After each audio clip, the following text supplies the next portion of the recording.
왜 나만 가족을 위해 희생해야만 해? 여러분, 혹시 이런 생각해 보신 적 있으신가요? 저도 그랬습니다. 서울 강북에서 30년간 유명 음식점을 운영하며 한 달에 번 돈의 대부분을 자녀 교육비로 사용했습니다. 가게에서 하루 16시간씩 서서 일하면서도 아이들이 웃는 얼굴로 성공하는 모습을 상상하며 버텼습니다. 하지만 그 결과는 정말 인생 최악의 선택이었습니다. 통계청 자료를 보니 우리나라 노후 빈곤층의 67%가 자녀 교육비로 재산을 소진했다고 합니다. 그리고 더 마음 아픈 건 자녀와 함께 사는 노인의 우울증이 독거노인보다 3배나 높다는 사실이었습니다. 나만의 이야기가 아니었던 거죠. 오늘은 인생의 후반기, 가족들의 버림 속에서 어떻게 경제적, 정신적 독립을 이루어냈는지 그 해답을 이야기해 드리겠습니다. 시작하기 전 여러분들의 구독과 좋아요는 저에게 큰 힘이 됩니다. 안녕하세요. 한때 서울 강북에서 제일 잘 나가던 강산면옥 사장 김강산입니다. 제 나이 이제 73세입니다. 오늘은 제 인생에서 가장 큰 실수와 그리고 그 실수를 딛고 일어선 이야기를 들려드리려 합니다. 30년 전 저는 서울 강북에서 가장 유명한 평양냉면 전문점을 운영했습니다. 월 매출 7천만 원, 순수익만 3천만 원이 넘었죠. 손님들은 제 가게 앞에서 2시간도 넘게 줄을 서서 기다렸습니다. 주말이면 관광버스가 줄지어 들어왔고 그때마다 주방에선 육수 향기가 가득 퍼져나갔습니다. 그때 제 아내가 제안을 했습니다. 여보, 우리 아이들 유학 보내면 어떨까요? 중학교 3학년, 고등학교 2학년이던 아들과 딸을 미국으로 보내자는 거였죠. 당시만 해도 국내 대학보다는 해외 명문대가 더 좋은 미래를 약속한다고 믿었으니까요. 처음엔 망설였습니다. 하지만 아내는 지금이 아니면 우리 아이들 인생이 평범해진다고 했습니다. 좋은 대학에 가야 인생이 달라진다. 미국에서 공부해야 세계적인 인재가 된다. 그런 말들이 제 마음을 흔들었습니다. 내 자식들 최고로 키우자고 결심했습니다. 그래서 지금까지 모은 돈과 대출로 당장 두 아이의 유학 준비를 시작했습니다.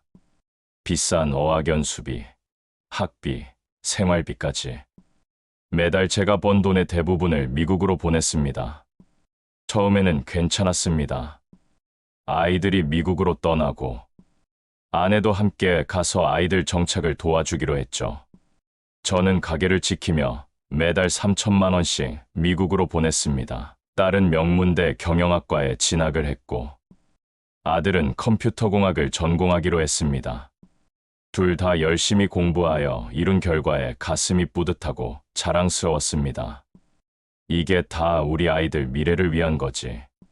그렇게 스스로를 위로하며 하루 16시간씩 일했습니다. 새벽 5시에 일어나 육수를 준비하고 밤 11시가 넘어서야 문을 닫았죠. 일요일 하루만 쉬었는데 그날도 다음 주 준비로 정신없이 보냈습니다. 점점 힘들어졌습니다. 매일 아침 일어나면 가장 먼저 하는 일이 통장 잔고 확인이었습니다. 처음 모아둔 종잣돈은 금방 바닥이 났고 가게 수익만으로는 턱없이 부족했습니다. 결국 은행 대출을 받기 시작했고 빚은 눈덩이처럼 불어났습니다.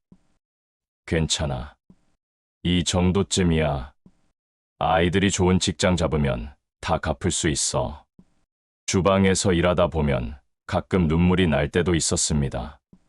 빈 식탁을 보면 아이들과 함께했던 시간이 그리웠습니다. 전화해도 항상 아빠, 나 지금 수업 중이에요. 시험 준비해야 해서 바빠요. 친구들과 약속 있어요. 그런 대답뿐이었습니다. 1년에 한두 번, 방학 때 아이들이 한국에 왔습니다. 아내도 함께요. 그때만큼은 행복했습니다. 가족이 모두 모여 식사하고 이야기를 나누는 시간. 하지만 점점 아이들은 달라졌습니다. 한국말이 서툴러졌고 한국 음식도 잘 먹지 않았습니다. 아빠, 이거 너무 짜요. 미국 음식이 더 건강한 것 같아요. 서울은 볼 것이 너무 없어요. 할 것도 없고, 엄마 우리 언제 돌아가요? 그런 말들이 가슴에 작은 상처를 남겼지만 이해하려고 노력했습니다. 미국 생활에 익숙해져서 그런가 보다. 문화 차이겠지. 5년이 지났습니다. 아내는 이제 미국에 완전히 정착했습니다. 처음에는 아이들 뒷바라지를 위해 간 것이었는데 이제는 현지 한인 단체에 자리를 잡았다고 했습니다. 여보, 나도 여기서 일을 시작했어요. 한식 서비스 사업이 잘 되고 있어요. 당신도 이제 미국으로 들어와요. 하지만 저는 갈 수 없었습니다. 가게를 놓을 수도 없었고 누군가는 돈을 벌어야 했으니까요. 그렇게 저는 송금하는 아빠가 되었습니다. 서울 강북의 냉면 장인에서 매달 생활비만 보내는 자동 인출기가 된 거죠. 그때는 몰랐습니다. 이게 제 인생 최대의 실수가 될 줄은요. 10년이 흘렀습니다. 두 아이 모두 미국에서 좋은 대학을 졸업하고 취업했습니다. 딸은 뉴욕의 금융회사에, 아들은 실리콘밸리의 IT 기업에 들어갔죠. 성공한 자녀를 둔 부모로서 자랑스러웠지만 제 상황은 점점 악화되고 있었습니다. 빚은 7억을 넘어갔고 가게 매출은 점점 줄어들고 있었습니다. 신종 코로나 이후 관광객이 끊기면서 상황이 더 나빠졌죠. 밤낮으로 빚 독촉 전화에 시달렸고 식재료값 상승으로 이윤도 거의 남지 않았습니다. 그럼에도 가족들에게는 아무 말도 하지 않았습니다. 걱정시키기 싫었으니까요. 대신 장사 잘 되고 있어. 건강하니까 걱정 말아라고만 했습니다. 어느 날 아내에게서 전화가 왔습니다. 여보, 이제 그만 일해도 되지 않아요? 아이들도 다 자리 잡았으니 이제는 우리 생활을 좀 즐겨볼 때가 됐어요. 가게 정리하고 미국으로 와요. 마침 부동산 경기가 좋아 가게 자리에 큰 돈을 준다는 사람이 나타났습니다. 20억이라는 거금을 제시했죠. 아내는 적극 찬성했습니다. 그 돈이면 빚 다 갚고도 우리 노후 준비할 수 있어요. 이제는 우리를 위해 살아요. 그 말에 저는 망설임 없이 가게를 넘겼습니다. 짐을 정리하면서 지난 30년을 돌아봤습니다. 수많은 손님들을 대접했던 기억, 밤늦게까지 육수 준비하던 날들, 설날에도 문 열고 일했던 시간들. 그래도 이제 끝이라고 생각하니 마음이 한결 가벼워졌습니다. 이제 드디어 가족과 함께 할 수 있겠구나. 미국행 비행기를 타면서 꿈만 같았습니다. 30년간 하루도 쉬지 않고 일했던 제가 이제는 가족과 함께 여유로운 노후를 보낼 수 있다니 가슴이 설렜습니다. LA 공항에 도착했습니다. 딸과 아들이 마중 나와 있었습니다. 오랜만에 보는 아이들은 더 어른스러워 보였고 영어로 서로 대화하는 모습이 어색했지만 그래도 반가웠습니다. 아내가 준비한 집은 LA 교외의 한인타운에 있었습니다. 아담한 2층 주택이었죠. 처음 집에 들어섰을 때 약간의 불편함을 느꼈습니다. 집 안 곳곳에 낯선 남자의 물건들이 보였거든요. 골프채, 남성용 신발, 양복. 아니, 당신, 이게 뭐지? 내 것을 미리 사둔 거야? 아내의 표정이 굳었습니다. 잠시 침묵이 흘렀고 아이들은 눈치를 보며 각자의 방으로 들어갔습니다. 할 말이 있어요. 앉아봐요. 저는 가슴이 덜컥 내려앉는 느낌이었습니다. 아내의 목소리에서 낯선 냉정함이 느껴졌거든요. 저 다른 사람이 생겼어요. 단 한마디였지만 40년 인생이 무너지는 소리였습니다. 아내의 말은 계속 이어졌습니다. 데이비드는 한인교회에서 만났어요. 부동산 사업으로 성공한 사람이에요. 3년 전부터 만났어요. 미안해요. 어차피 우리는 이미 오래전에 끝났어요. 끝나다니 무슨 말을 하는 거야? 우리는 가족이잖아. 가족이요? 당신이 언제 우리 가족이었죠? 30년 동안 당신은 한국에서 가게만 지켰잖아요. 아이들이 자라는 모습도 못 봤고 제가 얼마나 외롭게 지냈는지도 모르면서. 충격의 말을 잇지 못했습니다. 그 순간 딸과 아들이 다시 거실로 나왔습니다. 그들의 눈빛은 차가웠습니다. 아빠, 우리도 할 말이 있어요. 딸이 말했습니다. 제 심장은 더 빠르게 뛰기 시작했습니다. 데이비드는 우리에게 정말 잘해주셨어요. 대학 학비도 데이비드가 많이 도와주셨고, 취업할 때도 그분 인맥으로 도움받았어요. 아빠가 보내준 돈은 사실 충분하지 않았거든요. 뭐라고? 내가 매달 3천만 원씩. 아들이 말을 끊었습니다. 아빠, 미국에서 유학하고 생활하는데 그 정도 돈으론 부족해요. 특히 뉴욕이나 샌프란시스코 같은 대도시에서는요. 엄마의 한식 서비스 사업으로 버는 돈과 데이비드의 지원이 없었다면 우리는 좋은 학교뿐만 아니라 직장도 다닐 수 없었을 거예요. 마치 얼음물을 뒤집어 쓴 것 같았습니다. 30년 동안 모든 것을 바쳐 일했는데 그게 충분하지 않았다고? 그럼 왜 여기로 오라고 한 거야? 아내가 서류 봉투를 내밀었습니다. 이혼 서류예요. 정리해야죠. 미국 체류를 위한 비자 문제도 있고 법적으로 정리하는 게 좋을 것 같아서요. 당신 목도 여기 있어요. 봉투를 열었습니다. 수표 한 장이 들어 있었습니다. 20만 달러. 한화로 약 2억 5천만 원이었습니다. 이게 다야? 내가 판 가게는 20억이었는데. 아내가 차갑게 대답했습니다. 빚 갚는데 대부분 썼어요. 그리고 나머지는 아이들 학자금 대출 상환하고 이 집 계약금으로 사용했고요. 이건 남은 금액이에요. 눈앞이 캄캄해졌습니다. 30년간의 희생이 고작 2억 5천만 원이라니. 그리고 그 돈도 아내와 나눠야 한다면. 잠시만, 그 돈은 내가 번 돈이잖아. 그리고 이 집은 이 집은 제 이름과 데이비드 이름으로 되어 있어요. 당신 이름으론 아무것도 없어요. 그 순간 모든 것이 이해되었습니다.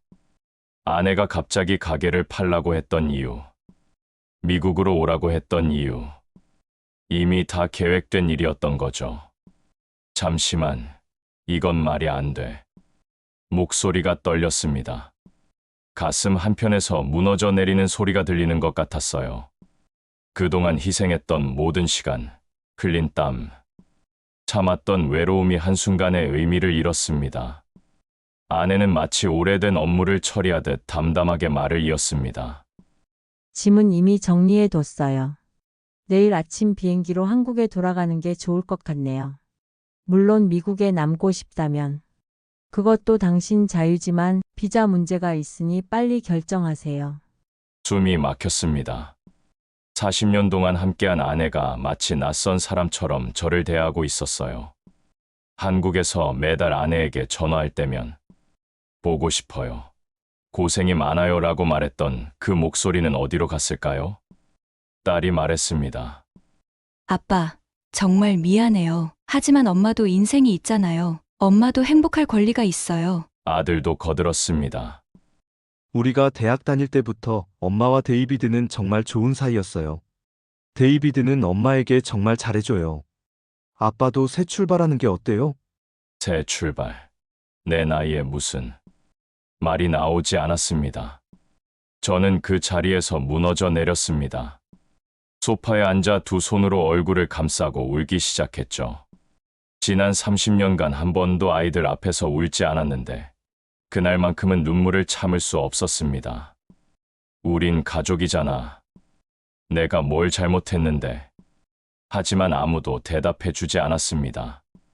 아내는 다른 방으로 들어갔고 아이들은 어색한 침묵만 흘렸습니다. 그날 밤 좁디 좁은 손님 방에서 잠을 청했지만 눈을 감을 수 없었습니다. 창밖으로 보이는 낯선 미국의 밤하늘이 저를 비웃는 것 같았습니다. 전화기를 들어 한국에 있는 친구에게 전화를 걸었습니다. 40년 단골 손님이자 친구였던 최 사장이었죠. 여보세요, 강산이? 미국 잘 도착했나? 최 사장, 내가 말을 잇지 못하고 울음이 터져 나왔습니다. 전화기 너머로도 최 사장은 제 상황을 직감한 듯했습니다. 무슨 일이야? 천천히 말해봐. 모든 이야기를 털어놓았습니다. 아내의 배신, 아이들의 냉담함, 재산 문제까지. 최 사장은 한참을 침묵하다가 말했습니다. 강산아, 당장 한국으로 돌아와.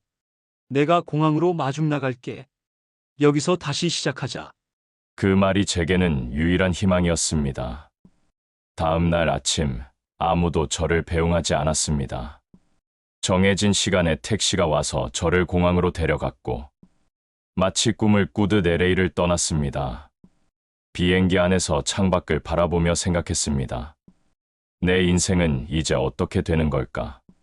인천공항에 도착했을 때 약속대로 최 사장이 저를 기다리고 있었습니다. 평소라면 서로 등을 치며 농담을 주고받았겠지만 그날은 말없이 서로를 껴안았습니다. 저의 눈에는 눈물이 고여 있었습니다. 고생 많았다. 그 말 한마디에 또다시 눈물이 흘렀습니다. 70년 인생에서 이렇게 울어본 적이 없었는데 최 사장은 저를 자신의 집으로 데려갔습니다. 온 가족이 저를 따뜻하게 맞아주었죠. 최 사장의 아내가 차려준 된장찌개 한 그릇이 40년 만에 처음으로 집밥처럼 느껴졌습니다. 일단 마음부터 추스려. 아무 생각 말고 며칠 쉬어. 하지만 잠을 이룰 수 없었습니다. 밤마다 식은땀이 흘렀고 가슴이 조여들었습니다. 병원에 가봐야 했습니다. 김강산 씨, 심한 우울증과 불안장애가 있네요.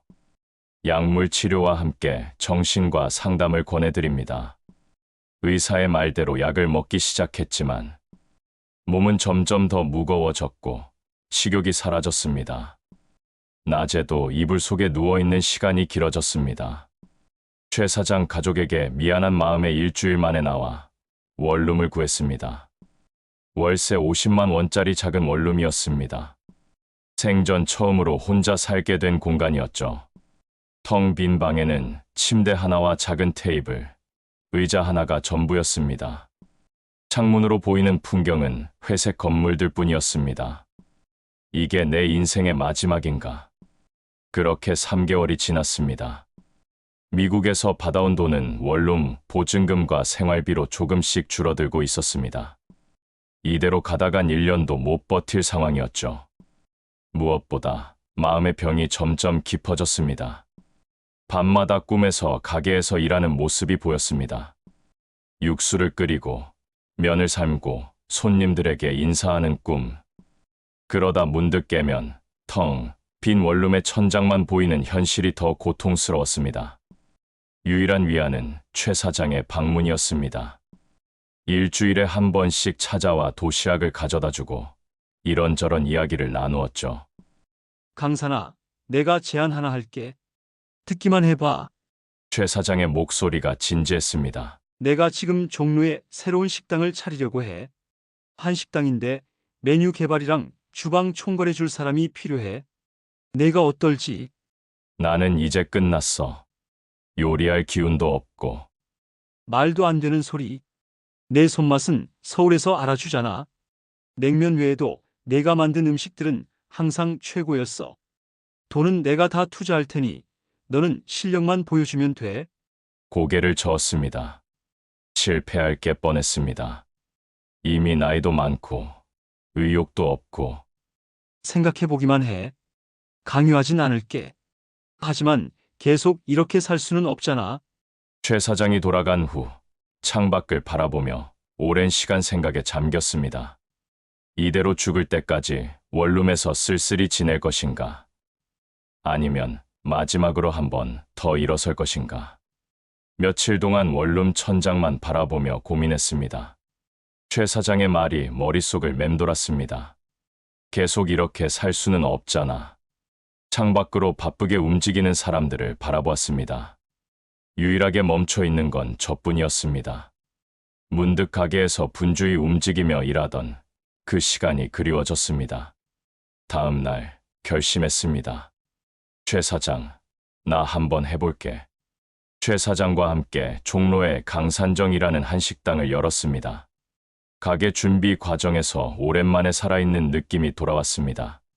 개업 첫날, 예상보다 많은 손님이 찾아왔습니다. 아이고, 김 사장님. 냉면 장인이 한식당 차렸다고 해서 왔어요. 첫 월급날, 오랜만에 웃음이 나왔습니다. 이번엔 제가 번 돈을 온전히 제가 쓸 수 있다는 게 신기했습니다. 가게는 점점 입소문을 타기 시작했고, 특히 제가 개발한 인생 육개장은 큰 인기를 끌었습니다. 70년 인생의 쓴맛, 단맛, 매운맛을 모두 담았다는 의미로 지은 이름이었죠. 하지만 무엇보다 기뻤던 건 식당을 통해 만난 새로운 인연들이었습니다. 정 여사님은 67세 할머니로 자녀들이 모두 미국에 살아 외로움을 달래러 오셨습니다. 이명수 선생님은 72세 은퇴 교사로 책을 읽으며 천천히 식사를 즐겼습니다. 박 회장님은 65세로 전 중소기업 사장이었고 저와 비슷한 실패를 경험한 분이었습니다. 어느 날 문득 떠오른 생각이 있었습니다. 월요일 저녁은 인생 이모작 모임의 날로 정하면 어떨까? 우리처럼 인생 후반을 사는 분들이 모여 이야기 나누는 시간을. 그렇게 시작된 모임은 금세 자리를 잡았고 10명, 20명으로 늘어났습니다. 서로의 아픔과 기쁨을 나누는 시간이 되었습니다. 정 여사님은 평생 숨겨온 그림 실력을 살려 작은 전시회를 열었고 이명수 선생님은 문예교실 봉사를 시작했습니다. 박 회장님은 청년 창업자 멘토링을 시작했죠. 김 사장님, 이 모임 덕분에 제 인생이 바뀌었어요. 고맙습니다. 그 말을 들으며 깨달았습니다. 진정한 행복의 첫 번째 열쇠는 의미 있는 관계였습니다. 가족만이 전부가 아니었습니다. 서로의 아픔을 이해하고 응원하는 사람들이 있다면 그것이 진정한 가족이 될 수 있다는 것을. 인생 이모작 모임이 1주년을 맞았을 때 놀라운 제안이 나왔습니다. 박 회장님이 인생 이모작 학교를 만들자고 했습니다. 은퇴 후 새로운 삶을 준비하는 사람들을 위한 교육 프로그램이었죠. 사실 저희 모임에 오시는 분들 중에 재능이 많은 사람들 많잖아요. 이런 경험과 지혜를 더 많은 분들과 나누면 어떨까요? 저는 강산정 2층을 교육장으로 제공했고 제 담당은 인생의 맞이였습니다. 요리를 통해 삶의 지혜를 나누는 수업이었죠. 첫 강의 날 떨리는 마음으로 시작했습니다. 오늘은 육개장을 함께 끓여보려고 합니다. 하지만 단순히 요리 방법만 알려드리는 게 아닙니다. 이 요리에 담긴 제 인생 이야기, 실패와 성공, 그리고 지금의 행복을 찾은 과정을 함께 나누고 싶습니다. 처음엔 어색했지만 요리하며 자연스럽게 제 이야기가 흘러나왔습니다. 가족을 위해 모든 것을 바쳤던 시간들, 배신당했을 때의 절망, 그리고 새로운 시작까지. 육개장은 여러 재료가 모여 깊은 맛을 내죠. 우리 인생도 마찬가지입니다. 쓴 경험, 달콤한 추억, 매운 시련이 모두 어우러져 지금의 나를 만들어냅니다. 수업 후 한 수강생이 눈물을 글썽이며 다가왔습니다. 김 선생님, 저도 비슷한 경험이 있어요. 30년 넘게 회사 다니며 가족을 위해 살았는데 퇴직하고 나니 아무도 저를 필요로 하지 않더라고요. 오늘 이야기를 듣고 용기를 얻었습니다. 그 순간 깨달았습니다. 진정한 행복의 두 번째 열쇠는 나눔과 기여였습니다.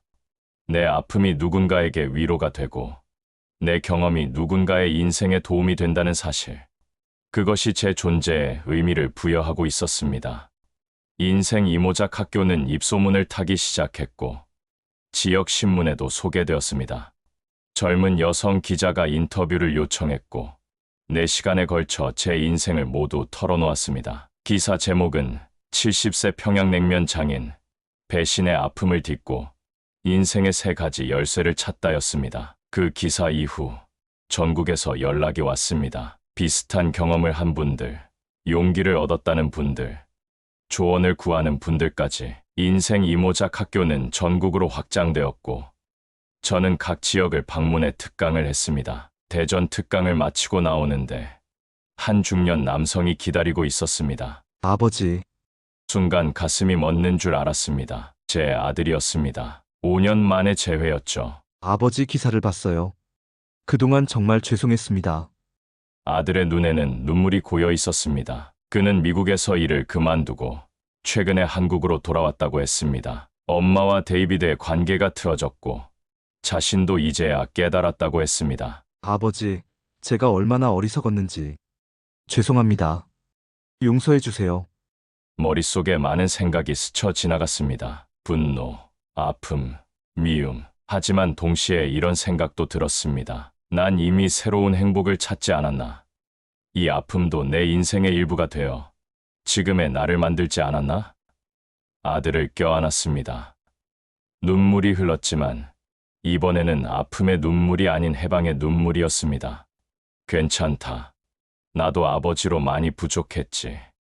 이제 새로 시작하자. 그 순간 깨달았습니다. 진정한 행복의 세 번째 열쇠는 용서와 자유였습니다. 과거의 상처에 계속 묶여있는 한 진정한 행복을 찾을 수 없다는 것. 용서는 상대방을 위한 것이 아니라 나 자신을 자유롭게 하는 것이라는 사실을. 그로부터 1년이 흘렀습니다. 아들과는 정기적으로 만나 관계를 회복해가고 있고 딸도 최근에 연락이 왔습니다. 이혼한 아내와는 연락하지 않지만 이제는 그녀를 원망하지 않습니다. 각자의 행복을 찾아가는 길이라고 생각합니다. 인생 이모작 학교는 전국에 12개 분점을 두게 되었고 70세에 찾은 인생의 3가지 열쇠라는 책도 출간했습니다. 이제 제 나이 73세, 3년 전 상상도 할 수 없었던 삶을 살고 있습니다. 강산정은 제자에게 맡기고 저는 전국을 다니며 강연을 하고 있습니다.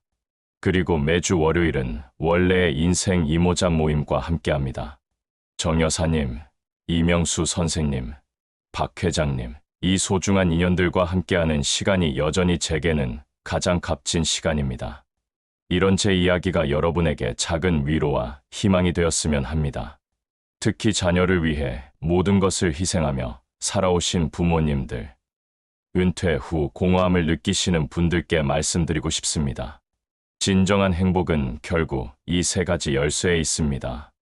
첫째, 의미 있는 관계입니다. 혈연이 아니더라도 서로를 이해하고 지지하는 진정한 관계가 행복의 기반입니다. 둘째, 나눔과 기여입니다. 내 경험과 지혜가 누군가에게 도움이 될 때 내 존재의 가치를 느낄 수 있습니다. 셋째, 용서와 자유입니다. 과거의 상처에서 자유로워질 때 비로소 현재를 온전히 살 수 있습니다. 나이는 숫자에 불과합니다. 진정한 행복을 찾기에 늦은 때란 없습니다. 여러분, 기억하세요. 인생은 언제라도 다시 시작할 수 있습니다. 오늘 이 영상이 도움이 되셨다면 구독과 좋아요 부탁드립니다. 그리고 알림 설정을 해두시면 앞으로도 인생의 지혜를 나누는 다양한 이야기로 찾아뵙겠습니다. 이 이야기가 여러분의 남은 인생을 180도 바꿀 수 있는 작은 계기가 되길 바랍니다. 감사합니다.